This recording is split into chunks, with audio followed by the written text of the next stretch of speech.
Olá! O objetivo dessa aula é discutir sobre a organização de uma empresa. Uma empresa, para funcionar, ela precisa ter um produto ou um serviço, ela precisa ter processos para realizar esse produto ou esse serviço, e ela precisa ter um modelo de negócios que diga como ela vai faturar, como é que os acionistas vão ganhar e assim por diante. Mas tudo isso precisa estar sujeito a uma estrutura, a uma divisão do trabalho que viabilize a produção do produto, viabilize o projeto do produto. E é esse o objetivo da nossa aula. Nós vamos discutir as formas organizacionais básicas de uma empresa. Primeiro, a noção de processo. Processo é uma sequência ordenada de atividades. São atividades que acontecem segundo uma sequência lógica. Primeiro uma, depois outra, algumas em paralelo. Mas essa é a ideia de um processo, algo estruturado, organizado. E para cada atividade, a cada atividade corresponde um objetivo de desempenho, ou seja, as atividades do processo elas precisam ter um desempenho razoável para que o processo como um todo tenha um desempenho adequado e sirva aos propósitos da empresa, aos propósitos da organização. Vamos ver alguns tipos de organização. A primeira é a mais comum, é a chamada organização por funções ou então organização funcional, que no final das contas é a mesma coisa. Tá? O que é isso? O agrupamento, as partes da organização, elas se ajuntam ou elas são ajuntadas de acordo com uma função ou de acordo com uma disciplina, de acordo com um tema. Por exemplo, um projeto, uma empresa que faz projetos. Temos o departamento de engenharia térmica, que cuida da parte térmica do projeto. Numa fábrica, temos a seção de tornearia, onde todos os tornos estão ali reunidos. Os tornos, os torneiros, o chefe da tornearia, as ferramentas para os tornos e assim vai. Tem a seção de retífica, onde estão as retíficas, os retificadores, as ferramentas para a retífica e assim vai. Temos a estamparia, um setor de prensas, onde estão as prensas, as ferramentas de prensas, as pessoas que trabalham nas prensas, os recursos necessários para as prensas funcionarem, o chefe do setor de prensas e assim por diante. Então, está agrupado por uma função. Aqui na USP, por exemplo, a gente tem um Instituto de Física, onde se desenvolve física. Tem um Instituto de Matemática e Estatística, onde se desenvolve matemática. Tem a Poli, onde se desenvolve engenharia. Dentro da Poli tem o Departamento de Engenharia de Produção, onde se desenvolve engenharia de produção. E assim por diante. Essa é a maneira básica de estrutura por função ou de estrutura funcional. A questão é a seguinte: o produto ou o serviço a ser elaborado, ele vai passar pelas diversas funções ou pelos diversos departamentos. Então, para produzir, por exemplo, um automóvel, ele vai passar pela estamparia, depois pela pintura, depois pela montagem final. São funções separadas, mas para ter o produto final, esse produto em processo precisa passar por todas essas funções. Ok? Bom, sintetizando, na organização funcional, na organização por funções, os departamentos são especializados, eles têm uma hierarquia própria, eles têm orçamento próprio, eles têm pessoal próprio, eles têm instalações próprias e eles têm metas próprias. Ou seja, o chefe do departamento, ele vai responder por uma meta. Para atingir essa meta, ele tem alguns recursos, ele tem máquinas, instalações, algum recurso financeiro para fazer pequenos investimentos, pequenos gastos, e ele tem um volume de pessoal, um número de pessoas com determinadas características trabalhando nesse departamento. Ele tem uma meta própria, ele precisa atingir aquela meta do departamento, ok?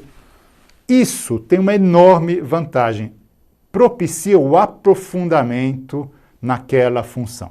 Então, vamos pegar o caso aqui da USP. No Instituto de Física estão os físicos, eles estudam física. Então, ao longo do tempo, eles vão desenvolvendo conhecimentos em física. Eles se tornam muito especializados em determinado tipo de física.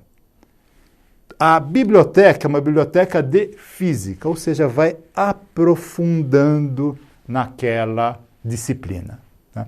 Mas, por outro lado, esse tipo de organização acaba desenvolvendo uma baixa visão do cliente, uma baixa visão do mercado. No Instituto de Física, você discute física, mas a formação de um físico não é apenas física, ele precisa de matemática, ele precisa de outras coisas. A formação de um engenheiro tem física, mas tem matemática, química, economia, uma série de outras coisas. Numa empresa, um departamento cuida de si próprio, mas o cliente não está interessado no departamento, ele está interessado no produto que passa por vários departamentos da empresa. Então, um dos problemas da organização por função é que acaba desenvolvendo uma baixa visão de mercado e, às vezes, esses processos são muito lentos, principalmente se houver retrabalho, as coisas precisarem voltar de um departamento para o outro, acaba sendo muito complicado.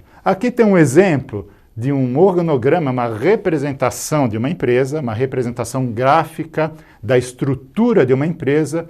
Temos um organograma funcional que destaca as funções. Então, ali, por exemplo, tem o gerente de produto, aquela função desenvolve produto. Tem o gerente comercial, aquela função desenvolve vendas, marketing. E o gerente financeiro, onde tem toda a parte financeira, contabilidade e assim por diante. Cada função é independente da outra. O gerente de produto desenvolve produto, o comercial vende e o financeiro toma conta das finanças e da contabilidade, de maneira relativamente independente. Isso é típico de uma organização funcional. Mas existem outros tipos de organização, por exemplo, a organização e a gestão por processos. Vocês lembram que processos é definido por uma sequência ordenada de atividades. Um processo operacional, como a gente está vendo aqui, pode ser definido como a cooperação de atividades distintas, mas voltadas para a realização de um objetivo global que é orientado a um cliente final, que normalmente é o cliente de fora da organização.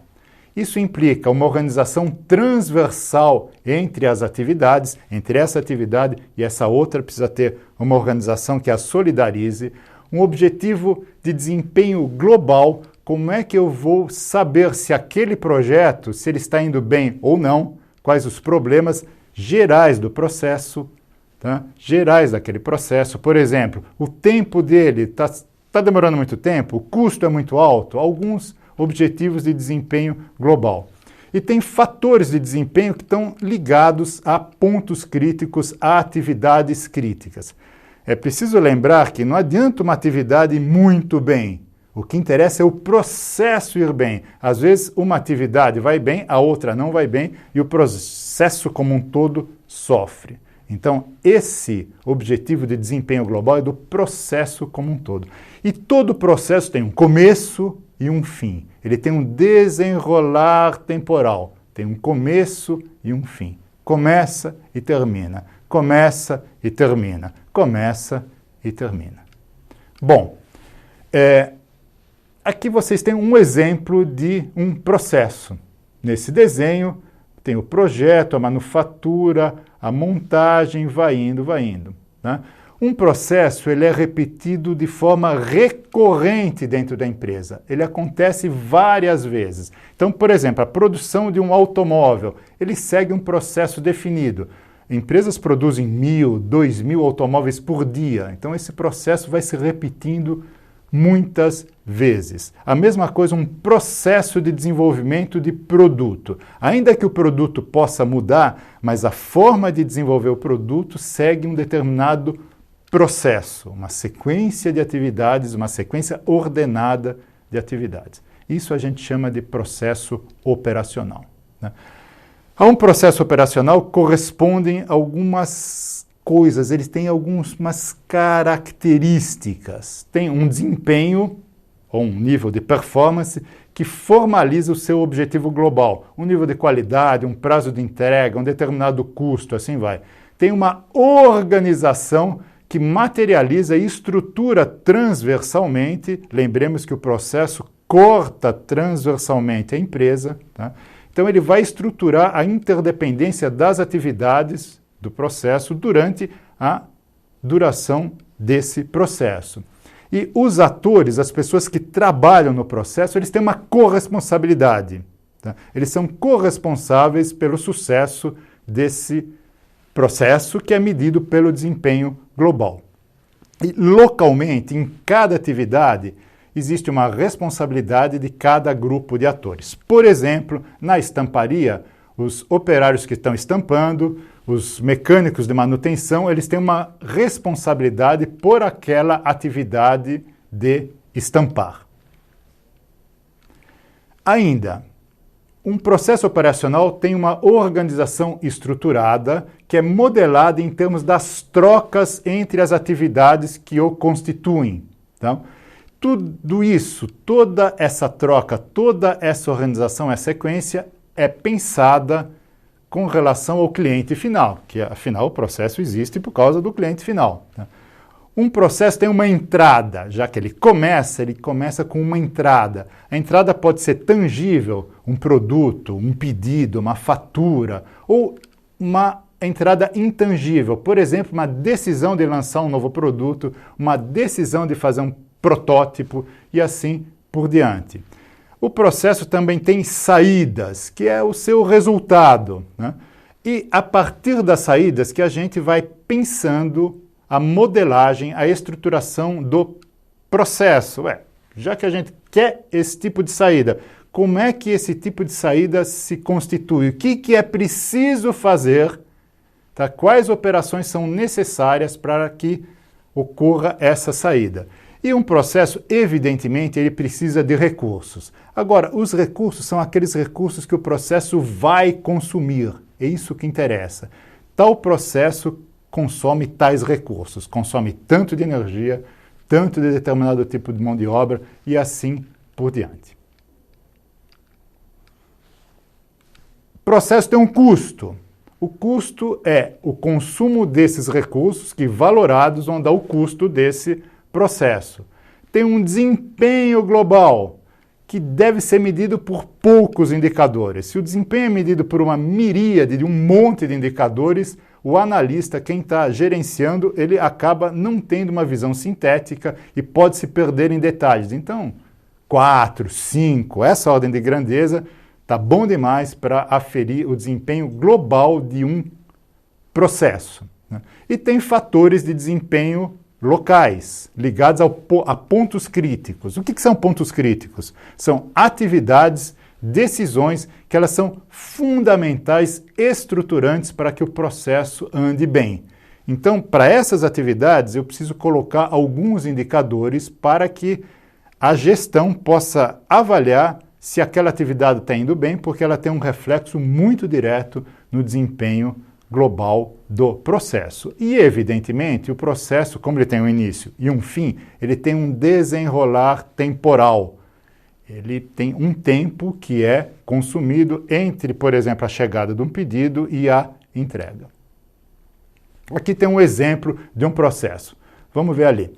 Essa figura está representando uma empresa, é um organograma, e aqui a gente vê, desde lá do começo, tá, da flecha verde, o processo vai cortando a organização, vai passando por diferentes funções da organização, por diferentes atividades. Então, o conjunto dessas atividades que são desenroladas sequencialmente que vai constituir o processo. Tem um começo e tem um fim que está representado aqui pela seta da flecha, né? Um outro exemplo bastante conhecido, é um modelo bastante conhecido para o processo de desenvolvimento de produtos. É um modelo conhecido como Stage Gates de Cooper. Então a gente está vendo aqui, ele começa com a geração de uma ideia. Aí tem um ponto de decisão para verificar se essa ideia é razoável ou não, se ela pode se transformar num bom produto ou serviço ou não. É feita uma análise nesse estágio 1 e assim vai. Tem um conjunto de atividades, tem um conjunto de decisões ordenadamente, tem Estágio 1, ponto de decisão 1, estágio 2, ponto de decisão 2, e assim vai. Né? Existe um ordenamento sequencial. Para o produto ser desenvolvido, ele passa por todo esse processo. Ele passa atividade após atividade. Isso independe de qual é o produto. Esse é o processo de desenvolvimento de produtos, que serve para o produto A, para o produto B, para o produto C, para o produto Z.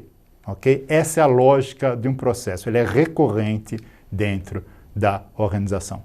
Um projeto já é um pouco diferente. Um projeto é único. É o projeto de desenvolvimento de um dado produto. Não é do outro, é desse produto aqui. Tá? Ele não é recorrente. Ele se esgota no final de sua realização. Quando foi projetado um carro, acabou. O próximo projeto vai ser de um outro carro ou de uma variação desse carro. Tá? Nisso ele é diferente de processo. O processo é recorrente. Um projeto é único. Tá? Um projeto vai estar ligado a um conjunto de variáveis de desempenho que são relacionadas ao valor global desse produto, ou seja, do resultado desse processo. Agora, as fronteiras entre processo e produto, às vezes elas não são muito simples de discernir. O que dá para dizer é que um projeto pode ser desenvolvido num determinado processo, como aquele do Cooper que a gente acabou de ver, por exemplo. Tá? Então, o projeto é único, mas a forma de desenvolvê-lo, a organização para desenvolvê-lo pode ser recorrente, pode ser comum. Então, para desenvolver o projeto A, eu utilizo o processo de desenvolvimento de produto, por exemplo. Para desenvolver o projeto B, para desenvolver o projeto B, eu utilizo o processo de desenvolvimento de produto, que é igual, a sequência de atividades é a mesma. Okay? Então, um projeto, se é único, ele pode, e normalmente deve, ser desenvolvido de acordo com um processo estruturado. Temos aqui a organização matricial. Né? O que tenta a organização matricial?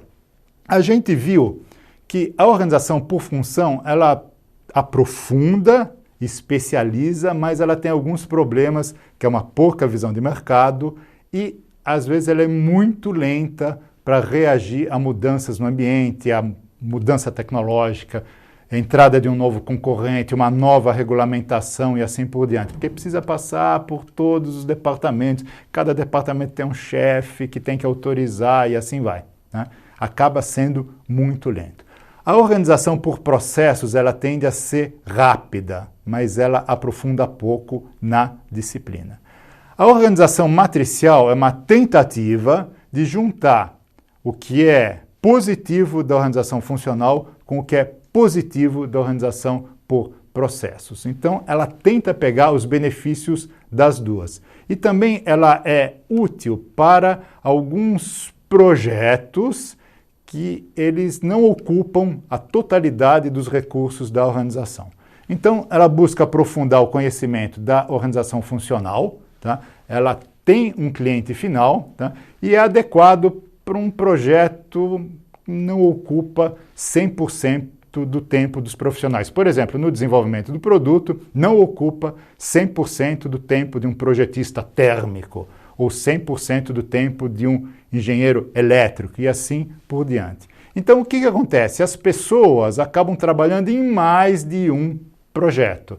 Elas estão alocadas ao mesmo tempo, daí a ideia de matriz, elas estão alocadas ao mesmo tempo numa função, departamento de engenharia térmica, e num projeto de desenvolvimento do motor alfa. E podem estar alocadas, uma mesma pessoa pode estar alocada num outro projeto, no projeto de desenvolvimento do motor beta. Ok? Isso pode dar conflito, quem é que tem a prioridade, etc. Vamos ver aqui esse exemplo. Temos uma organização tradicional comum, né? E temos aqui a parte funcional, que é dada por energia, rádio, civil, etc. E projetos, por exemplo, líder do projeto X. O que é isso? É um gerente do projeto X. O projeto X vai contar com o engenheiro A, com o engenheiro C e com o engenheiro F. Então, esses todos trabalham uma parte do seu tempo no projeto X. A outra parte do tempo, eles estão trabalhando nas suas respectivas funções. A mesma coisa com o projeto Y. O engenheiro B e o engenheiro D estão trabalhando no projeto Y. Uma parte do seu tempo no projeto Y, uma parte no seu tempo na função. Eventualmente, não é o caso que está mostrado aqui, mas eventualmente o engenheiro B ou o A, ele podia trabalhar em mais de um projeto. Isso acontece. Qual é a vantagem disso? Tem uma alocação mais flexível, a organização matricial propicia uma alocação mais flexível do recurso, mas ela gera muito conflito. Quando não tem tempo, o engenheiro A ele vai trabalhar prioritariamente no projeto X ou no projeto da sua função. Quando uma pessoa trabalha em 2 ou 3 projetos, qual é a prioridade? Então, esse é um dos problemas da organização matricial. Definir prioridades onde os recursos vão estar alocados prioritariamente. Mas, por outro lado, ela é bastante flexível, porque quando acaba o projeto X, a pessoa, o engenheiro A no caso, ele está alocado na função e ele continua desenvolvendo metodologias básicas, tecnologias na sua função, até ser alocado a um outro projeto. Ok? Bom, essas 3 formas de organização são as formas básicas de estruturação de uma empresa. Recordando, função, projeto e a matricial que junta um pouco as duas. Existe uma vasta bibliografia sobre esses temas. Vocês estão vendo aqui alguns livros, alguns textos que podem ajudá-los a aprofundar nessa questão. Sintetizando, a organização funcional é a mais comum. Ela funciona bem para ambientes que não mudam muito, mais ou menos estáticos. A organização por processo, ela é rápida. Ela funciona bem para ambientes que mudam, tá? Mas ela não aprofunda muito nos temas. E a organização matricial é uma tentativa de pegar o melhor dos mundos da organização funcional e o melhor dos mundos da organização por processo. Obrigado.